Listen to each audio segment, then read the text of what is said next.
Le Brexit, s'il a lieu, peut être une opportunité pour faire en sorte que la langue française soit à nouveau une langue pratiquée et utilisée à Bruxelles. Il faut savoir que l'anglais, l'allemand et le français sont les trois langues de travail de l'Union européenne. Or, depuis quelques années, l'anglais ne cesse de progresser et le français ne cesse de décliner. L'allemand est depuis longtemps très très bas dans l'utilisation qu'on en fait. Mais entre le français et l'anglais est en train de prendre le dessus, pour ne pas dire l'hégémonie des pratiques, des usages de la Commission européenne. À tel point que des fonctionnaires de la Commission européenne ont écrit à la présidente, la nouvelle présidente de la Commission, Madame von der Leyen. Ils lui ont écrit pour lui dire qu'ils voulaient travailler en français, écrire en français, parler en français. Quand on parle une langue, on pense dans cette langue. Et penser en français, ce n'est pas la même chose que penser en anglais. Surtout qu'il s'agit d'un anglais très pauvre.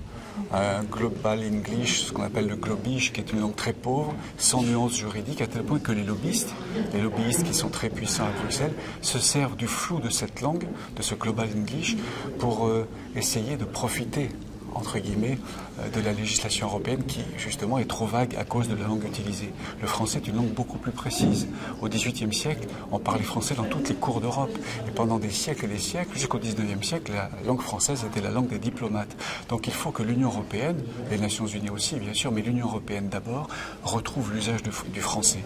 Lorsque l'Angleterre a adhéré au marché commun, le président Pompidou avait exigé que les fonctionnaires anglais qui seraient envoyés à Bruxelles sachent parler français.